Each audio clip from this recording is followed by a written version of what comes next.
and welcome to the UNILAG TV News Rundown. I am Nifi Akora.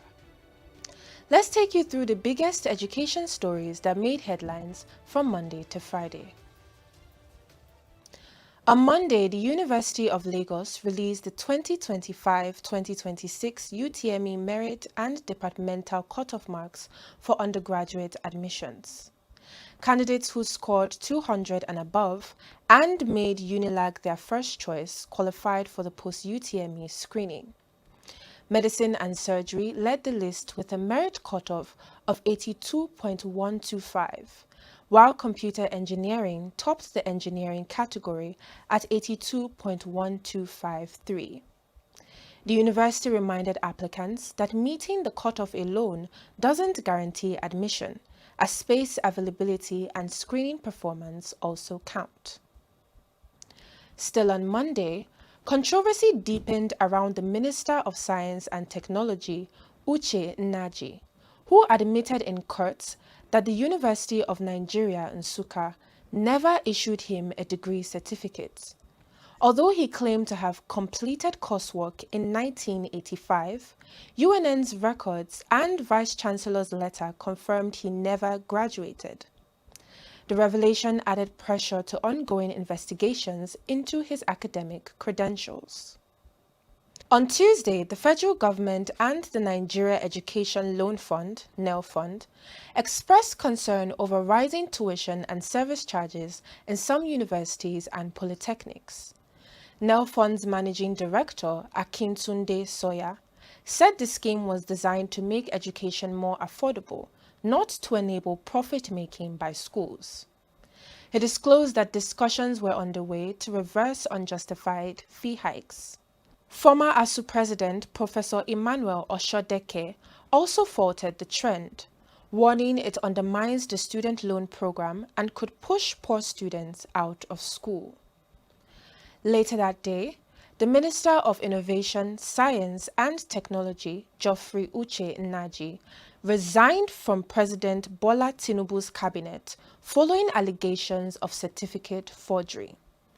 A statement from the presidency confirmed Tinubu had accepted his resignation days after UNN disowned the certificates Nnaji presented. On Wednesday, the federal government announced it had entered the final phase of negotiations with ASUU and other university unions to resolve long-standing disputes. Education Minister Dr. Tunji Alausa said 50 billion naira had been released for earned academic allowances and another 150 billion naira budgeted for the 2025 Needs Assessment Fund. He assured that President Tinubu had directed that students remain in school during the talks. Meanwhile, the Nigeria Labour Congress, NLC, urged the federal government to increase teachers' salaries. NLC President Joe Ajaero made the call during the World Teachers' Day celebrations in Abuja, urging compliance with UNESCO's benchmark of 6% of GDP and 20% of public spending for education. He also condemned exploitation in private schools and warned that neglecting teachers' welfare could worsen brain drain in the sector. On Thursday, the University of Lagos recorded a major milestone, ranking first in Nigeria in the 2026 Times Higher Education World University Rankings, alongside the University of Ibadan. The university placed within the 801 to 1,000 band globally, assessed on teaching, research, and industry impact.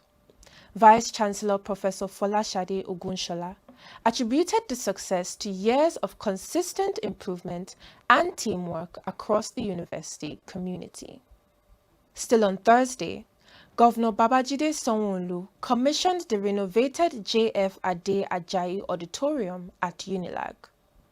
The 2,000-seat hall now features upgraded lighting, cooling, and sound systems.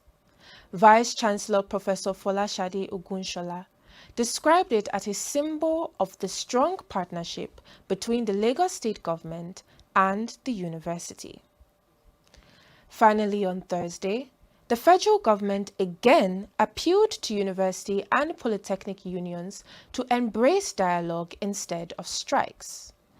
Minister of State for Education, Dr. Maruf Tunji Alausa, reaffirmed the government's commitment to funding and stability, revealing that all unions were now being engaged under a unified negotiation framework.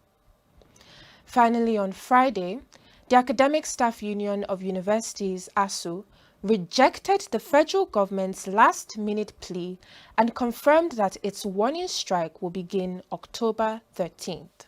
ASUU President Professor Chris Pewuna said the government failed to respond to the union's demand after a 3-week ultimatum.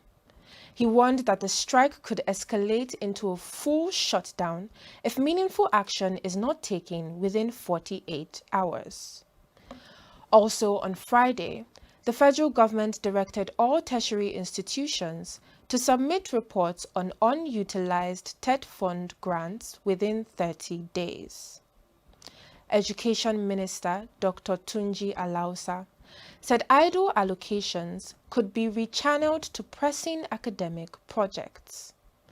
A new public dashboard will soon track fund disbursement and utilization as part of the government's accountability drive. And that's the UNILAG TV News Rundown for this week. Thanks for watching. Do join us again next week for another round of campus and national education stories. I am Nifi Akora.